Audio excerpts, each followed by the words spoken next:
Bismillahirrahmanirrahim. Assalamualaikum warahmatullahi wabarakatuh.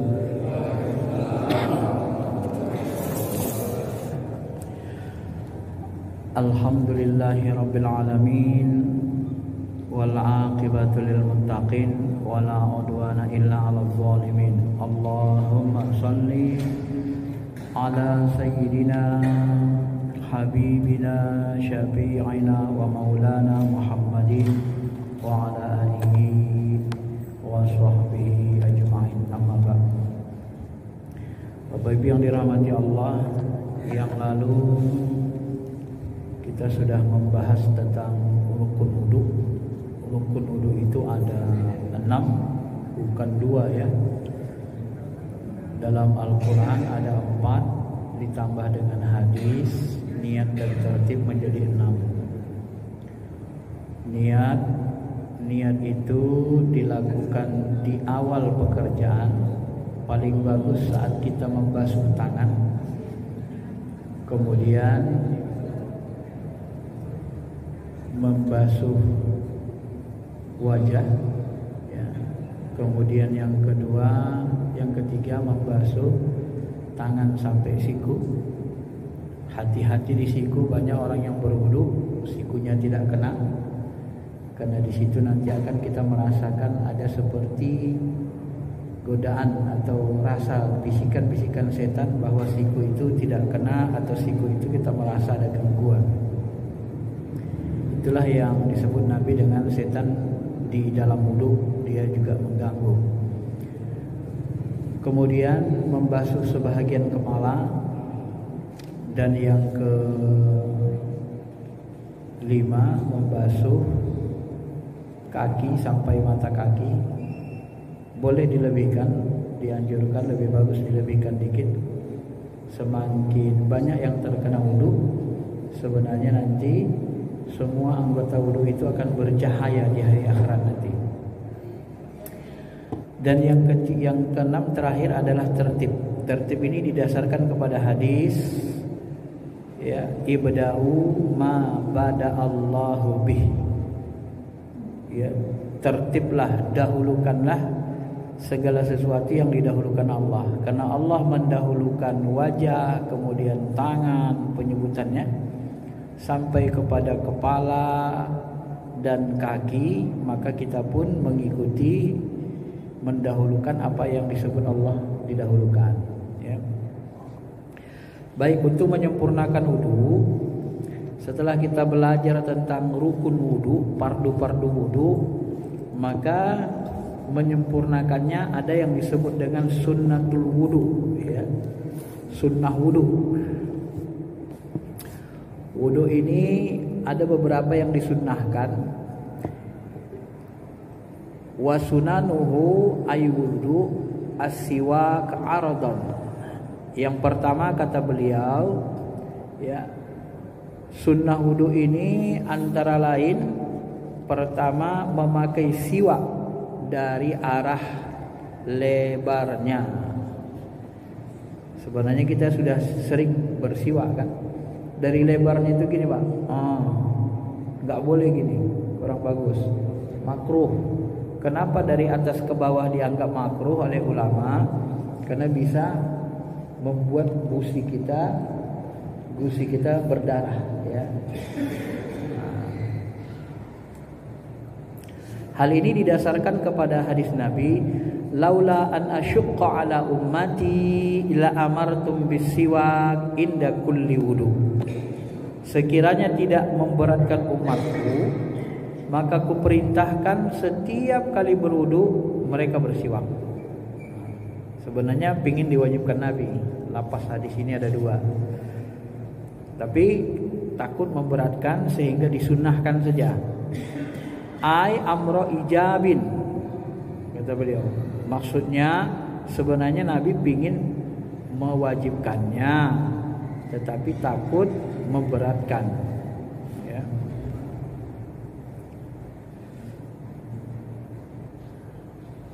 Imam Ibnu Hujaimah mengatakan, yang lainnya juga demikian, mengatakan dan meriwayatkan hadis ini serupa hadisnya. Ketika kalian semua bersiwak, maka bersiwaklah dari arah lebarnya. Dari arah lebarnya itu melintang. Ya, seperti kita sikat gigi biasalah ya. Kemudian waqala fi Raudhah. Ya. Kemudian Imam Nawawi mengatakan dalam kitab Raudhahnya, golongan ulama dari pengikut kita memakruhkan bersiwak dari atas panjangnya, maju mundur atas bawah itu. Ya. Sebab hal tersebut bisa melukai gusi kita, ya, membuat mulut kita berdarah. Adapun benda yang digunakan untuk bersiwak adalah setiap benda yang teksturnya kasar, bukan cair, ya. Dan yang paling utama adalah memakai kayu arok, kayu siwak. Biasanya orang jemaah tabligh paling suka itu kan, banyak jualnya itu di toko-toko yang sifatnya jual gamis, jual apa lagi namanya, minyak zaitun, situ ada jual siwak biasanya, ya. Imam Ibnu Mas'ud berkata, aku memotongkan siwak dari kayu arok untuk Nabi SAW. Nah, ini hadisnya. Hadis riwayat Imam Ibnu Hibban. Nah, ini menandakan bahwa bersiwak dengan kayu arok itu disunnahkan Nabi SAW. Nah, kata sebagian ulama, ya, bagaimana bersiwak dengan jari? Sebagian ulama mengatakan tidak dapat disebut bersiwak kalau dengan jari. Tetapi sebahagian lagi berpendapat kalau tidak ada kayu arok, maka bersiwak dengan jari dibolehkan dan bisa juga menghasilkan sunnah. Imam Nawawi dalam kitab Syarah Muhadzabnya memilih pendapat ini. Jadi kalau Imam Nawawi mengatakan kalau tidak ada kayu arok, ya terpaksa bersiwak pakai tangan, jari, ya. Yang penting jangan sampai nggak bersiwak. Supaya apa? Supaya keutamannya kita peroleh, ya. Bahkan kata beliau lagi, dan sah pula bersiwak dengan memakai jari orang lain. Nah, ini, ya, tapi kan jarang orang itu Pak ya, pinjam dulu jarimu katanya kan. Salah-salah digigitnya pula jari orang dia.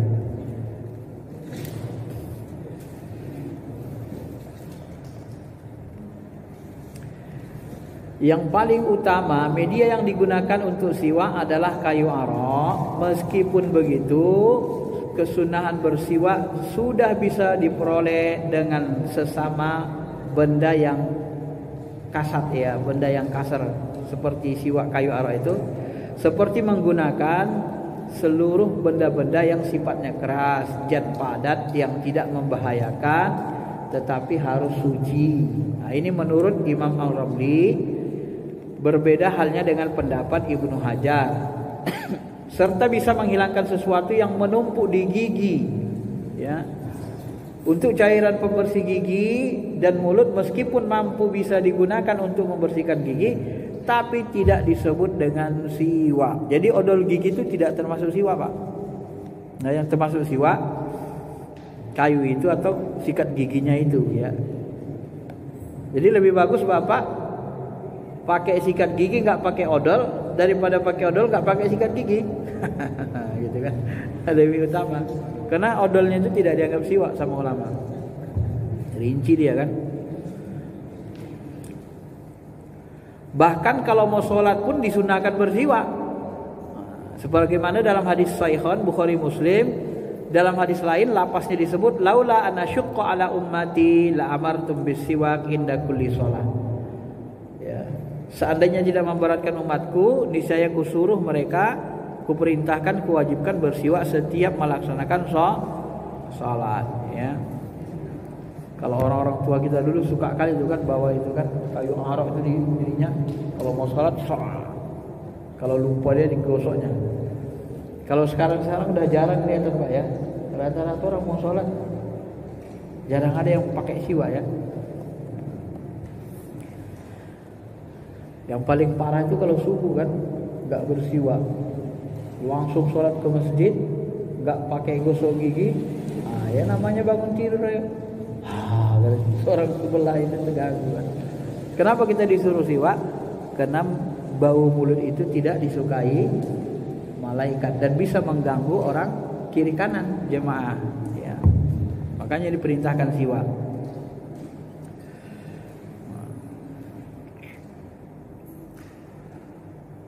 Sunnah pula bersiwak ketika bau mulut berubah baunya, entah sebab tidur atau lainnya. Bahkan siwak ini juga disunahkan ketika kita berubah bau mulutnya, habis makan jengkol, ya, atau makan peti atau makan yang bau-bau lah ya, makan daging. Begitu berubah mulut kita, itu disunahkan bersiwak, Pak. Ya, disunahkan Nabi kita Muhammad SAW. Termasuk ya Nabi SAW ketika bangun dari tidurnya di malam hari beliau menggosok mulutnya dengan memakai siwak. Ini hadis riwayat Sahih Bukhari Muslim. Ya. Imam Nasai dan lainnya meriwayatkan Rawi Nasai wa ghairuhu hadis siwak matharatun lil fami. Ya. Siwak itu berfungsi untuk mensucikan mulut. Lafaz al-fam dengan membaca patah huruf fa-nya ya dan kasrah mimnya al-fami artinya alat yang digunakan untuk membersihkan mulut dari bau tidak sedap. Nah, itu yang dimaksud dengan siwak. Jadi bersiwak itu selamanya bagus kecuali kata ulama. Kecuali apa? Kecuali orang yang puasa. Nah, setelah tergelincir matahari, maka orang berpuasa ini makruh menggunakan siwak. Kenapa makruh sikat gigi?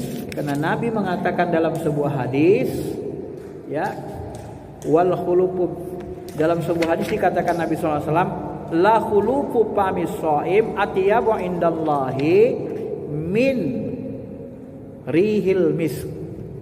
Bau mulut orang puasa lebih disukai Allah daripada harumnya minyak wangi misik. Nah, ini kelebihan orang puasa. Ya. Karena puasa kita baunya tidak bau dari makanan yang kita peroleh, yang kita lakukan. Tapi kalaupun bau dia baunya dari dalam. Nah, karena menahan hawa nafsu. Jadi di situ bedanya. Ya. Lapas la khuluf tadi la khaufu fami, ya kan?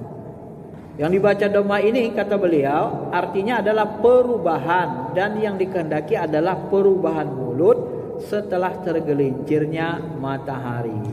Nah, jadi kecuali orang yang puasa ya. Itu yang pertama. Jadi yang pertama disunahkan bersiwak. Kemudian yang kedua, wa tasmiyatu awwaluhu lima rawan Nasai wa ghairuhu an Anas qala talaba ba'du ashabin Nabi sallallahu alaihi wasallam wudu'an falam yajiduhu faqala sallallahu alaihi wasallam hal ma ahadim minkum ma fa'ati bima'in fawadu ayadahu fil ina'i alladhi fihil ma'u summa qala tawaddu bismillah. Maka yang kedua ini sunnah membaca Bismillahirrahmanirrahim. Jadi waktu kita mencuci tangan itu kita baca Bismillahirrahmanirrahim, langsung niat. Jadi Bismillah dulu baru niat. Ya, nawaitul wudu'a li rabbil hadasil asghar lillahi ta'ala. Sengaja aku berwudu untuk mengangkat hadas kecil karena Allah Ta'ala. Jadi membaca bismillah berdasarkan hadis yang diriwayatkan oleh Nasai dari sahabat Anas, beliau berkata sebahagian sahabat Nabi sallallahu alaihi wasallam mencari air wudu kemudian mereka menjumpainya. Lalu Rasulullah sallallahu alaihi wasallam bersabda, apa kata beliau sallallahu alaihi wasallam? Apakah di antara kalian ada yang membawa air? Kemudian dibawakanlah air, lalu beliau meletakkan tangannya ke bejana yang di dalamnya terdapat air dan berkata, berwuduklah dengan mengucapkan bismillah. Jadi kalau zaman dulu wudu itu di atas bejana gini kan, diambil airnya dikit. Ya. atau dituang sedikit. Setelah itu kata beliau, aku melihat air mengalir dari celah-celah dari Rasulullah SAW, celah-celah jari. Kalau dalam hadis lain, air Nabi itu, air wudhu Nabi itu rebutan sahabat tuh kalau ada yang jatuh, disapukan ke mukanya, dianggap berkah. Ya maka Ahlus Sunnah itu istilahnya suka ngambil berkah, ngalap berkah. Tapi kalau orang Salafi gak suka dia ngalap berkah, itu dianggap syirik. Padahal sunnah Nabi, sunnah sahabat itu didiamkan Nabi gitu ya. Tapi giliran ulama begitu mereka syirikkan. Ya pemahamannya sih sebenarnya terlalu gampang mensyirikkan orang ya. Padahal itu gak ada mentuhan-tuhankan selain Allah.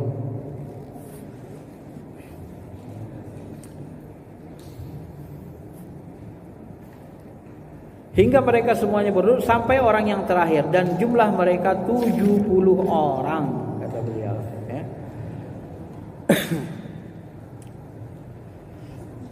Kemudian wa qauluhu bismillah ay qailina dzalik wa huwal murad bitasmiyah wa akmaluha kama qala fi syarah muhazzab bismillahirrahmanirrahim.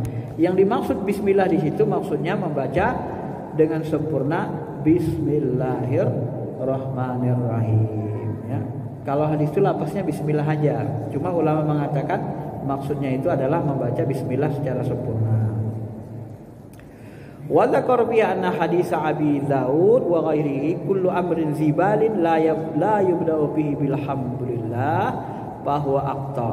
Nah, beliau menuturkan di dalam syarah mazhabnya Imam Nawawi tadi ya, diriwayatkan Abu Daud dan perawi lain, kata Nabi SAW, setiap perkara atau setiap hal pekerjaan yang mempunyai sisi baik tidak dibacakan bismillah, tidak ada memuji Allah padanya ya, tidak ada baca bismillah, baca hamdalah atau memuji Allah atau bismillah, maka akan ya apa yang terjadi? Bahwa aqta, maka dia akan kehilangan berkah atau berkahnya berkurang ya, terputus berkahnya.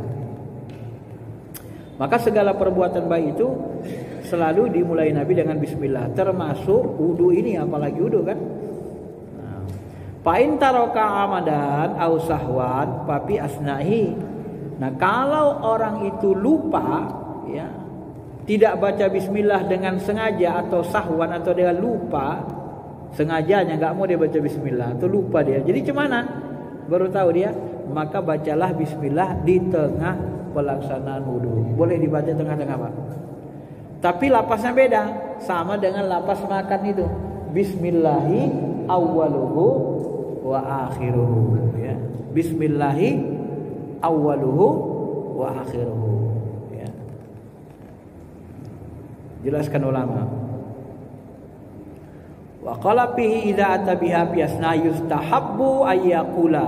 Itu kan kata beliau, kata Imam Hanafi, jika seorang membaca basmalah di tengah ritualnya, di tengah ibadah apa tadi, wudu tadi, maka disunahkan membaca bismillahi awwaluhu wa akhiruhu.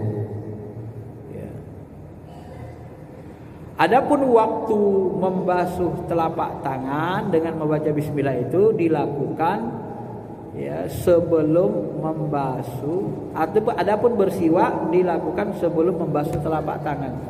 Jadi bersiwak dulu, habis bersiwak baru basuh tangan, baru baca bismillah gitu ya. Maksudnya begitu.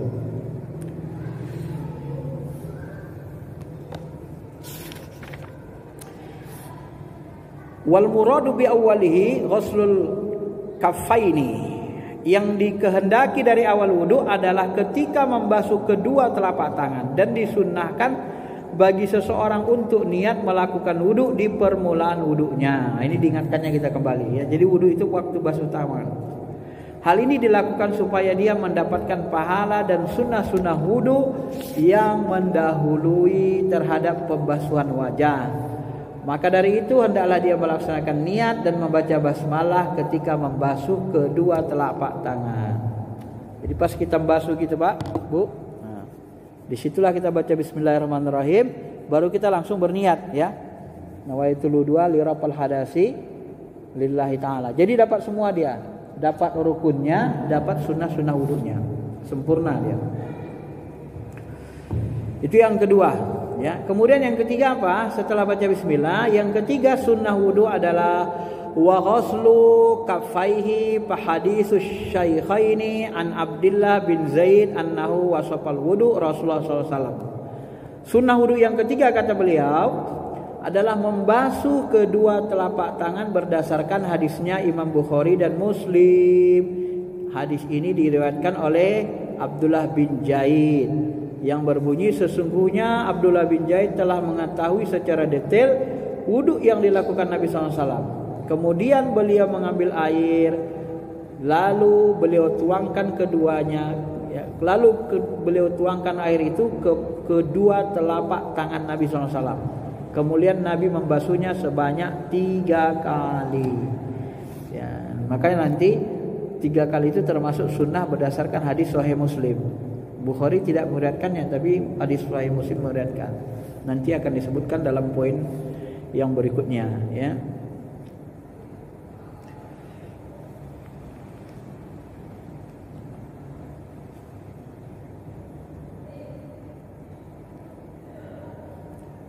Kemudian Bapak Ibu yang dirahmati Allah Subhanahu wa taala, ya. Setelah beliau membasuh tangannya 3 kali, lalu apa yang dilakukan beliau?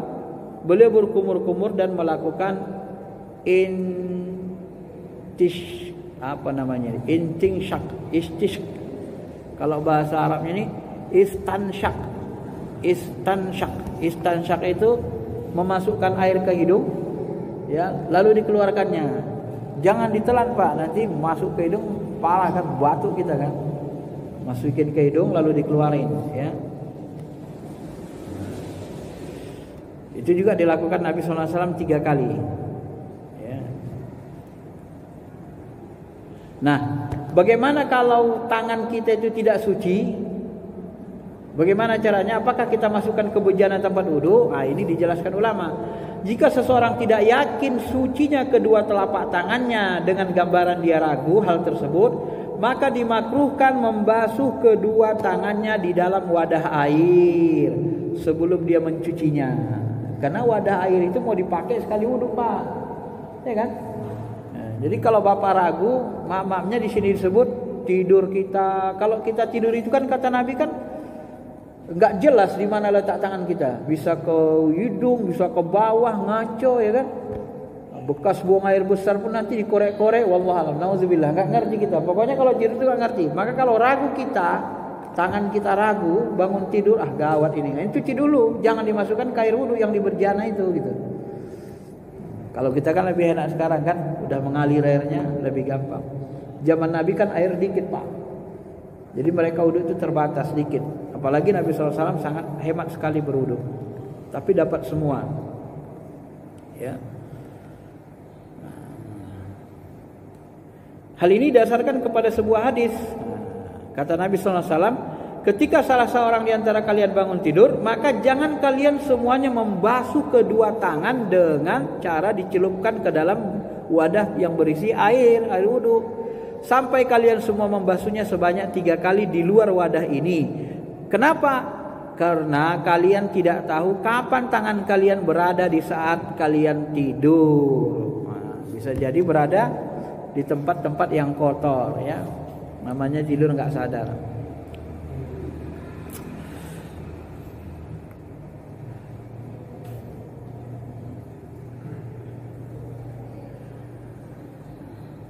Apalagi zaman sahabat ini, kata Nabi SAW, ya, dalam riwayat disebut memberi isyarat bahwa tangan-tangan sahabat itu kadang kan diistinjaki oleh batu. Sebahagian sahabat itu ada yang beristinja pakai batu, ya. Setelah pakai batu baru air. Karena sahabat beristinja dengan memakai batu, maka sebab ini wujudlah dalam bentuk benak mereka akan sebuah keraguan. Bagus masih berstinja ini gini. Hukum makruh akan hilang jika tangan sudah dibasuh sebanyak 3 kali, sebagaimana hal tersebut jelaskan hadis yang di atas dan dijelaskan oleh Imam Nawawi dalam kitab Raudhahnya. Jadi kalau dibasuh 3 kali udah selesai, ya.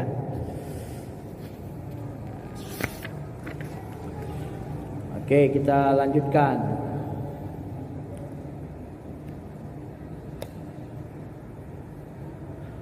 Ini pendapat tambahan lagi, kata ulama.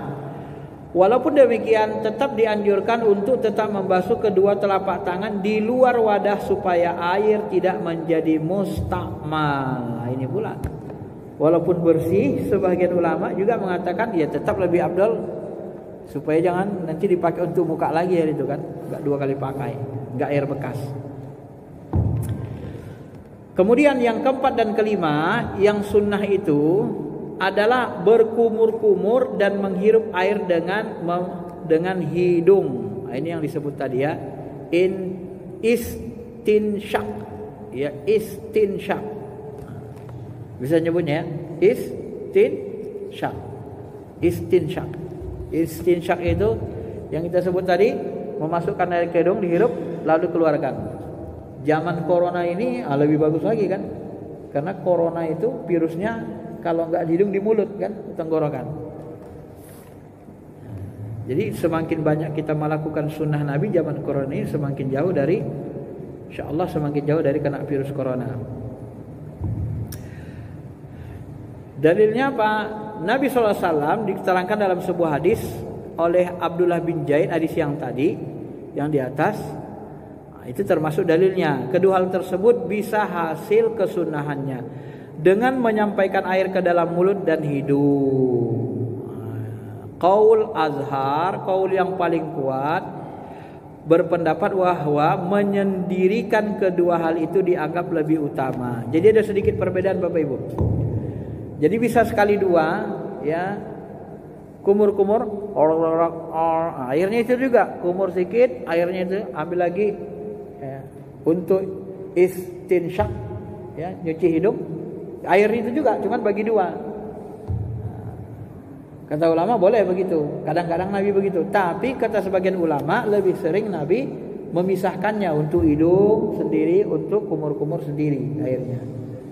Nah, jadi maksudnya memisahkan di situ, untuk kumur-kumur sendiri, untuk hidung sendiri. Jangan air yang ada di tangan itu dibagi dua, gitu ya. Tidak sekali dua. Ini menurut pendapat yang azhar.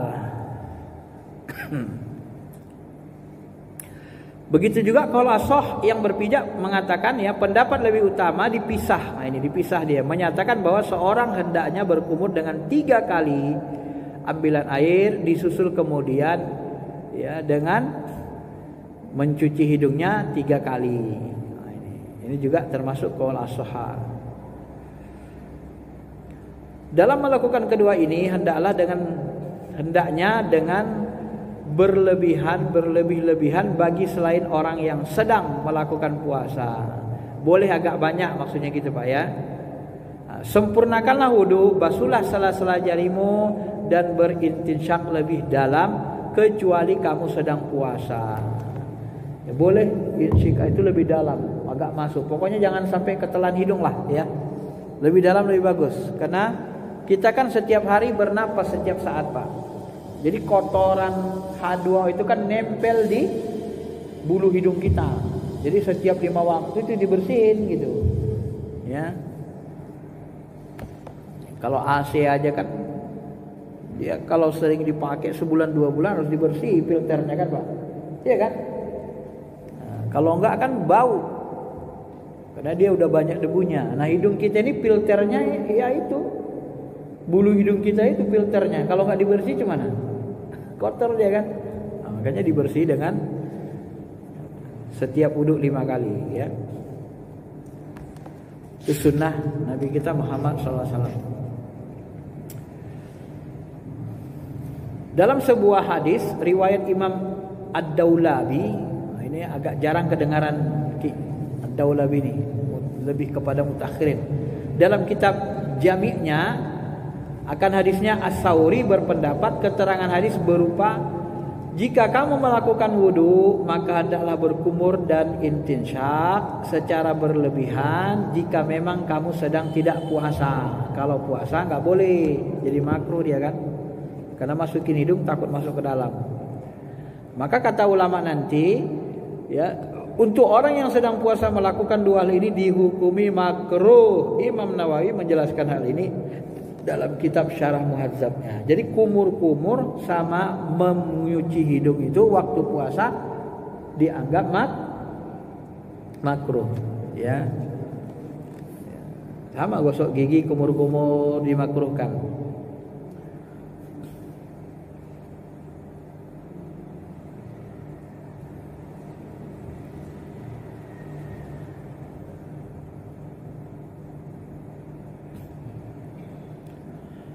Tetapi ada sebuah pendapat yang menyatakan bahwa boleh wakila yajma'u bainahuma bi gharafatin, ya.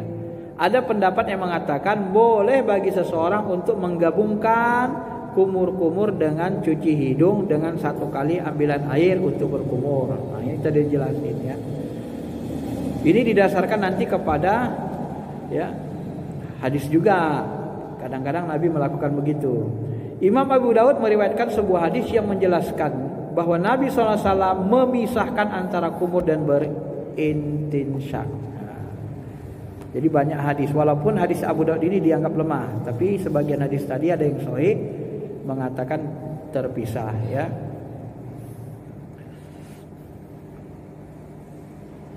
Nah, kemudian diperkuat lagi Imam Ali dan Utsman bin Affan, keduanya melakukan wudhu dengan diulang 3 kali, dan keduanya menyendiri berkumur 3 kali, intinsyak tadi 3 kali, ya. Lalu keduanya berkata, seperti inilah wudhu yang dilakukan oleh Rasulullah SAW. Jadi ada penguatnya lagi kan, Imam Ali dengan Utsman bin Affan.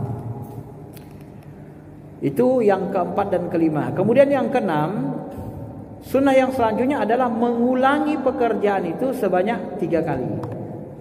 Jadi cuci tangannya 3 kali, airnya 3 kali, basuhnya 3 kali. Ya. Cuman saya ragu kalau 3 kali semua ini bapak ini boros sekali airnya kan. Kalau orang sekarang kan nggak seperti Nabi.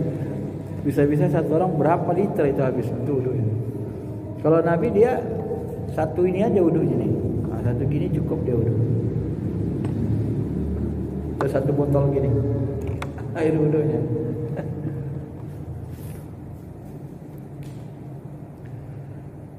Mengulang sebanyak 3 kali inilah yang saya sebut tadi riwayat Sahih Muslim, ya. Hadisnya berdasarkan Imam Muslim dari sahabat Utsman yang menyatakan bahwa Nabi SAW melakukan wudhu dengan mengulang 3 kali. Dan hadisnya juga ada hadis Imam Abu Daud yang diriwayatkan dari Utsman yang menyatakan Nabi melakukan wudhu kemudian mengusap kepalanya sebanyak 3 kali.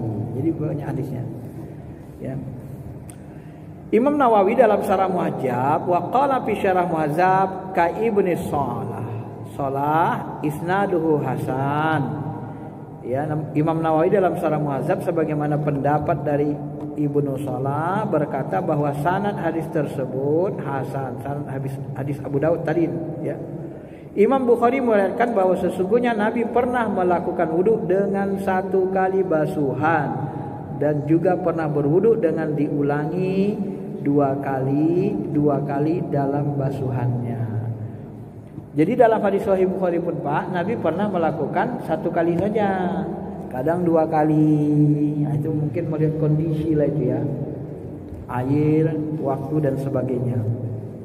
Cuman dalam mazhab Syafi'i disunahkan 3 kali. Padahal sebenarnya Nabi melakukannya juga kadang-kadang 1 kali atau 2 kali.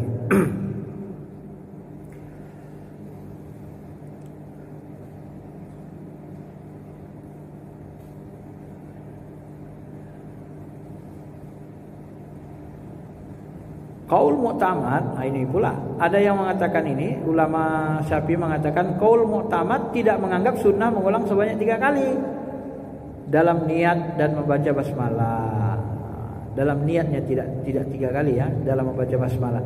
Sedangkan untuk pengulangan yang melebihi dari 3 kali dianggap makruh. Jadi kalau lebih dari 3 kali, 4-5 kali makruh, Pak.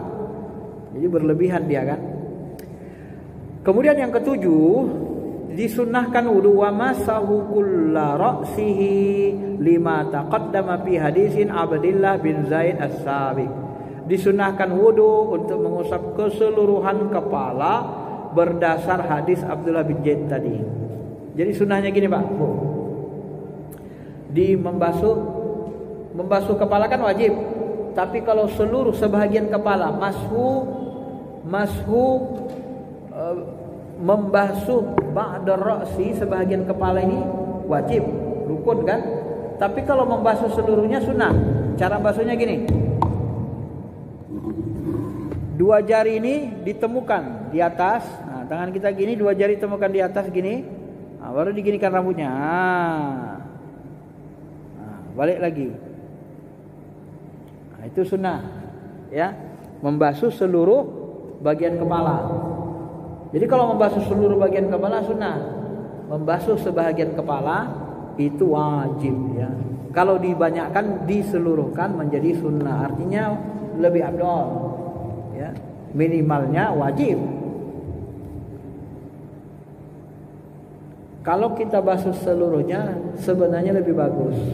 Kata Nabi SAW nanti dalam hadis sahih, setiap orang beriman ini nanti di hari kiamat dia akan bercahaya. Bahagian anggota wudhu kita ini semuanya memantulkan cahaya. Dari situlah Nabi SAW mengenali umatnya. Wudhu kita, muka kita bercahaya, tangan bercahaya, kaki bercahaya. Jadi semakin panjang kita lebihkan dia, semakin cahaya.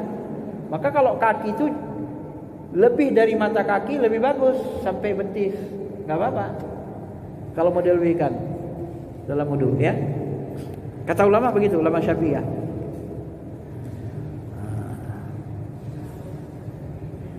Kemudian yang kedelapan, summa masa udhunaihi zahiruhuma wa batinuhuma bima'in jadidin.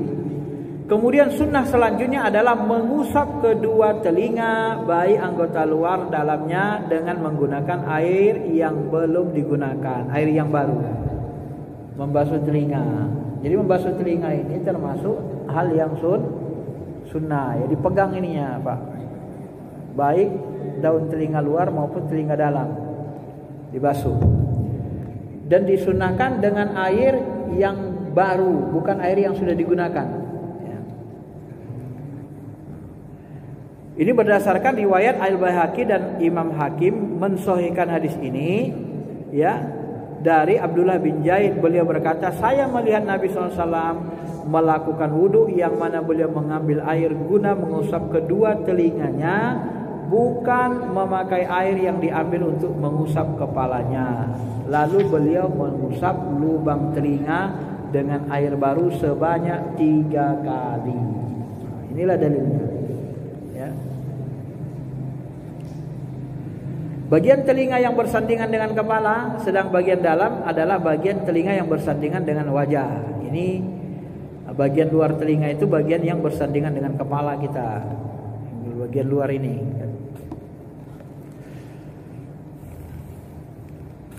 Nah, bagaimana dengan orang serban pakai serban? Ya, kadang-kadang Nabi pakai serban dalam waktu berwudu. Jika sulit untuk melepas serban atau tidak menghendaki melepasnya, maka seorang hendaknya menyempurnakan usapannya ke serban tersebut. Nah, jadi kalau malas buka serban gini, nah udah dapat ini, sempurnakan aja gini Pak. Nah, serbannya jadi sapu, sama kayak nyapu apa itu sepatu kan, kalau lagi wudu. Kata ulama begitu. Ini didasarkan kepada hadis yang diriwayatkan Al-Mughirah yang menyatakan bahwa Nabi SAW melakukan wudhu, kemudian beliau mengusap kepala bagian depan dan imamahnya. Jadi Nabi SAW itu tawaddo pamasaha binasiyatihi, kan? Dibasuhnya kepalanya, ubun-ubunnya, wa ala al-imamati, dan termasuk serbannya dibasuh Nabi SAW. Karena beliau tidak buka, maka beliau lakukan seperti itu. Ya.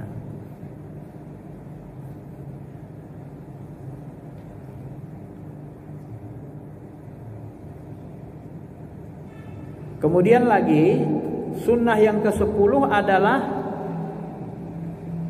disebutkan wat tahlilu bil asabi min asfalil lihyati zakarahu fi syarah muhazzab Anis Sarkhosi, ya, yaitu menyela-nyela dengan menggunakan jari jemari dari arah bawah jenggot. Nah, menyela-nyela jenggot dan jari jemari ini termasuk sunnah, ya.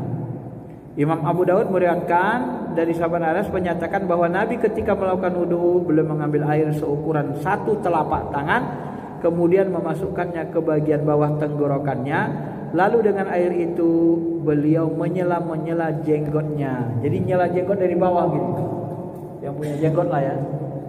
Kalau nggak punya jenggot gimana? Ya namanya nggak punya, apa yang mau disela, ya. Ini termasuk sunnah. Termasuk menyela-nyela jari. Jadi waktu kita membasuh tangan itu, Bapak Ibu, di sela-sela jari gini. Nah, biar bersih dia. Termasuk jari kaki. Itu juga sunnah, ya. Karena pernah juga dalam riwayat Nabi pernah melihat sahabat ini, Nabi memang luar biasa, ya. Begitu sahabat sholat, dia lihat ada setitik kecil tidak sentuh uduk kakinya di atas kakinya ini, kaki sahabat. Jadi Nabi itu bisa melihat dengan cahaya, dengan nur Allah. Itulah kasyaf Rasulullah SAW sempurnanya. Terlihatnya lah sahabat itu tak kena air kakinya itu di ujung sedikit. Lalu dia bilang, kamu kembali wudu ulangi, sholat ulangi. Disuruh ulangi, Pak, karena ada setitik katanya, ya. Nah, itu diriwayatkan dalam sebuah riwayat yang sahih. Nanti mungkin ada di buku ini, ya. Jadi sunnah menyela-nyela jari, ya. Ini sunnah yang ke-10.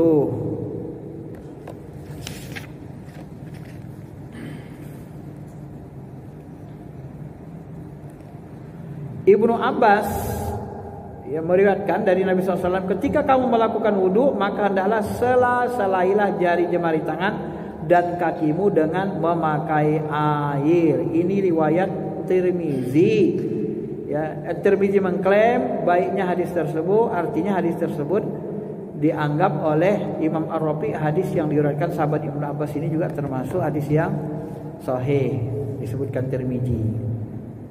Nah, kita langsung ringkas, ya. Ini udah ini. Yang ke-11, sunnah mendahulukan anggota bagian kanan meliputi kedua tangan. Wa taqdimul yumna. Jadi bahasanya wa taqdimul yumna. Semua pekerjaan kita didahulukan dari yang kanan, disunahkan. Basuh tangan kanan, kaki kanan, ya, termasuk semualah pokoknya, ya. Disunahkan dari yang kanan. Kalau dari yang kiri gimana? Batal nggak wudunya? Nggak batal, tapi nggak disukai namanya, Pak, ya. Nah, karena Allah Subhanahu Wa Taala dan Rasulnya suka mulai dari kanan. Bahkan kata Aisyah dari riwayat Sahih Bukhari Muslim mengatakan Rasulullah SAW menyukai mendahulukan bagian kanan sebisa mungkin. Seluruh usahanya dari yang kanan semua. Sampai bersuci, bersisir pun dari kanan, Pak. Bak kanan, dari kanan ke kiri, ya. Bersisir pun dari kanan juga beliau sallallahu alaihi wasallam. Sisir beliau kemana? Pernah pakai jambul. Yang kedua sibak tengah dudukan kanan, tap lalu kiri. Itu sunnah Rasulullah SAW. Sampai memakai alas kaki, sampai memakai watana ulihi, sampai na'lunnya, sandalnya pun didahulukan yang kanan, ya. Sunnahnya mendahulukan yang kanan segala yang baik, karena setan itu berbuat dengan yang kiri duluan. Nah, jadi kalau supaya kita beda sama setan, ya kita dari kanan lah. Jangan ngikuti setan, kan. Imam Abu Daud dan lainnya meriwayatkan dari sahabat Abu Hurairah yang menyatakan bahwa Nabi SAW bersabda, ketika kalian semua melakukan wudu maka mulailah dengan anggota bagian kanan terlebih dahulu. Ini hadis dari Abu Daud, penguat, ya.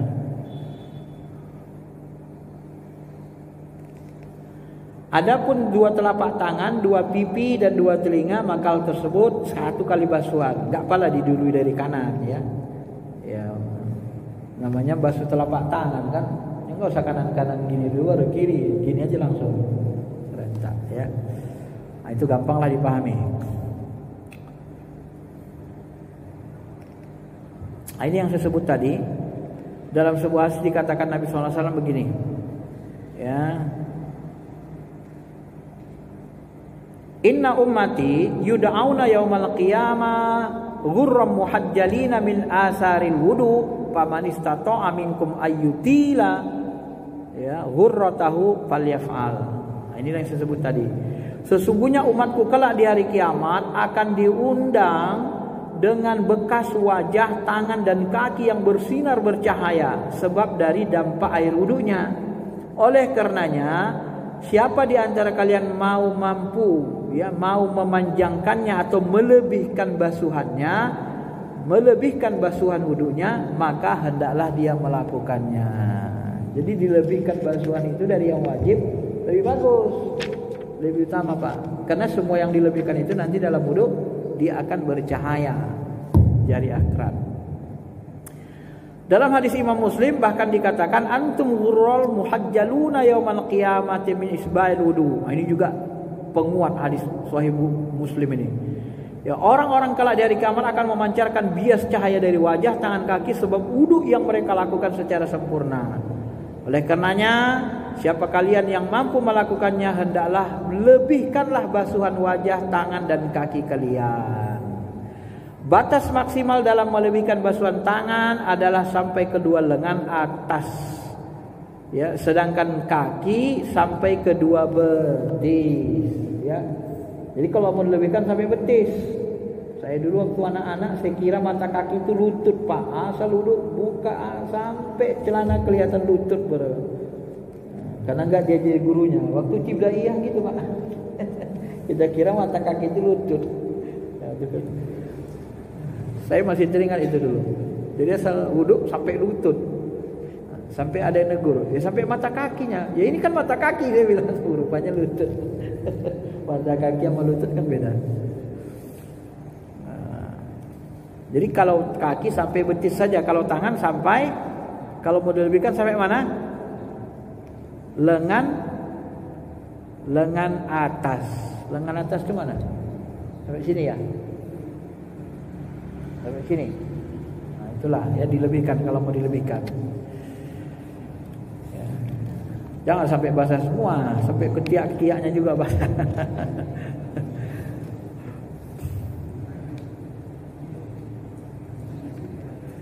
Kemudian yang ke-12, sedikit lagi biar habis bab sunnahnya ini. Agak banyak sunnahnya, lebih banyak daripada wajibnya. Yang ke-12 adalah muawalah. Muawalah wa aujabaha al-qadim wa hiya ay yuwali bainal a'da. Muawalah dalam qaul qadim Imam Syafi'i disebut disunnahkan secara muawalah. Maksud muawalah apa? Berkesinambungan dalam melakukan basuhan anggota wudu yang sekira basuhan dari anggota pertama yang dibasuh belum sampai kering ketika mau membasuh bagian berikutnya. Berkesinambungan, nggak boleh diseling-selingi Pak. Nah, lagi wudu pengen ngerokok dulu katanya, baru basuhnya, nggak boleh. Ya. Makanya sebahagian orang itu kalau wudu dia nggak mau ngobrol, karena ngobrol itu menyelingi kan. Nah, ngobrol pun sebenarnya nggak, itu dimakruhkan ya. Imam Abu Daud ya, dalil dari qaul qadim Nabi Imam Syafi'i, hadisnya diriwayatkan Abu Daud. Sesungguhnya Nabi SAW melihat seorang laki-laki sedang melakukan sholat. Di bagian atas telapak kakinya terdapat satu bagian yang sebesar dirham, belum terkena basuhan air. Ini yang saya sebut tadi. Ya, bisa nampak kaki di telapak kakinya. Coba bayangkan. Bagaimana Nabi melihat itu? Berarti kan Nabi melihat nurnya. Jadi seluruh anggota tubuh yang kena wudu itu akan bercahaya. Nabi bisa melihat itu. Jadi telapak kaki sahabat itu ada yang tak kena air. Bayangkan bagaimana ngelihat telapak kaki gak kena air, Pak? Nah, itulah. Telapak kakinya ada satu bagian, terdapat satu bagian sebesar dirham, kecil, belum kena air. Lalu Nabi SAW memerintahkannya mengulangi wudhu dan sholat. Ulangi wudhumu, sholat lagi, kata Nabi. Imam An-Nawawi dalam kitab Syarah Muhadzab mengomentari, tetapi kata beliau, malah Imam Nawawi mengatakan hadis ini agak lemah. Itu pula, ya. Hadis Abu Dawud ini yang mengatakan itu. Yang ke-13, watarkul isti'anah, meninggalkan minta tolong dengan orang lain dalam menuangkan air. Kalau untuk ibadah itu enggak boleh kita ngambil enak-enaknya, kata ulama. Ibadah itu karena banyak pahalanya, walaupun agak susah, ya tetap harus dilakukan, ya. Apalagi jaga wudhu, Pak. Aduh, jaga wudhu ini paling stres. Susah. Kadang kalau udah umur kayak kita ini, mau nanti habis wudhu, buang angin lagi sampai 3, 4, 5 kali kan. Balik lagi kamar mandi. Ya Allah, tak tahu apa setan ini yang ngaco kan. Kalau kita rajin jaga wudhu, terasa sekali tuh. Maka kadang-kadang kalau udah berat kali, udah sampai 3-4 kali kamar mandi, mau tidur batal wudhunya, nggak berwudhu lagi saya. Tayamum saya tempelkan aja di dinding tangan saya, udahlah saya tidur. Karena udah berkali-kali buang angin kan, lelah kita kan. Daripada nggak wudhu sama sekali. Itu ijtihad saya saja. Sebaiknya gak usah diikut sih, Pak. Baiknya wudhu ya. Yang ke-14, ini sampai berapa ini? Ini udah mau habis. Yang ke-14 adalah tarkun nafdi lil ma'i li anna nabdo kat tabarrud. Sunnah bagi seseorang melakukan wudhu untuk tidak mengibas-ngibaskan air basuhan wudhu, sebab sesungguhnya mengibaskan air tersebut dianggap seperti orang yang ingin lari atau bebas dari ibadah dan hukumnya.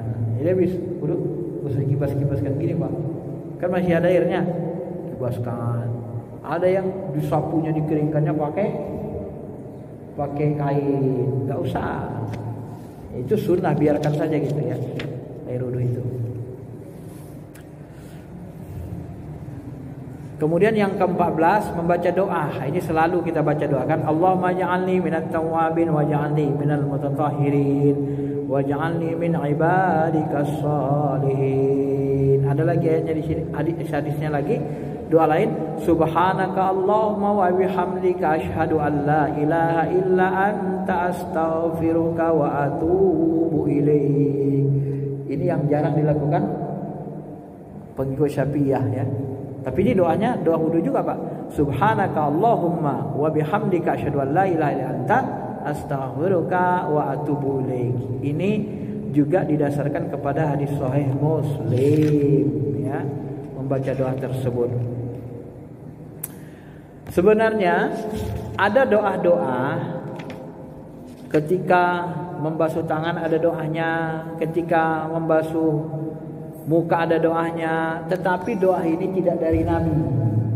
Ya, saya jelasin, doa ini tidak dari Nabi, Pak. Ini doa ini dari sebagian ulama-ulama salaf, ulama-ulama besar. Ketika basuh muka misalnya, Allahumma bayyid wajhi yauma tabyadu wujuh wa taswaddu wujuh. Ya Allah, terangilah wajahku, putihkan cahayai wajahku pada hari wajah-wajah menjadi suram. Nah, itu doa membasuh wajah. Ya. Allahumma atini kitabi bi yamini wa hasabi hisaban yasira. Ya Allah, berikan kitabku dari tangan kanan dan berikan aku hisab yang gampang. Ini doa membasuh tangan kanan. Tapi sekali lagi saya katakan, itu doanya tidak dari Nabi. Kalau mau diamalkan, ya bagus saja sebenarnya. Karena kita berdoa itu kan untuk hal yang bagus. Nah, itulah saya sebut kadang-kadang, Pak, sunnah Nabi SAW ini sebahagiannya berasal dari wali-wali Allah. Tak semuanya dari Nabi, dari Allah langsung. Banyak riwayatnya. Lapas azan sama iqamat, itu dari siapa sunnahnya? Itu dari mimpi Umar bin Khattab, bukan dari Nabi. Ya, masbuk, ketika Bapak masbuk 2 rakaat ikuti sholat. Nah, setelah selesai sholat bapak tambah 2 rakaat lagi. Nambah 2 rakaat lagi itu adalah amalan Mu'adz bin Jabal. Lalu disahkan Nabi. Ya. Salat sunnah wudu itu dari Bilal bin Rabah. Jadi banyak amalan-amalan furu itu dari wali-wali Allah, baik wali Allah dari kalangan sahabat, tabi'in maupun tabi'in. Nah, termasuklah ini mungkin ini. Ngamalkan ini amalan furu. Kalau orang salafi ini dianggap tidak sesat. Karena ibadah nambah-nambahi katanya. Kalau dalam fikih enggak, ini furu. Itu bukan wajib, kecuali diwajibkan jadi sesat. Tapi kalau ditambah doanya enggak masalah. Lagi udah ya Allah berikan nanti kitabku dari tangan kananku, mudahkan hisabku. Apa masalah di situ? Enggak ada masalah. Malah lebih bagus ya. Baik, saya kira itu saja. Sudah hampir setengah 10. Karena sunnahnya ini sampai 14 poin, banyak dia Pak. Saya kira itu saja dulu. Ada yang mau tanya silakan.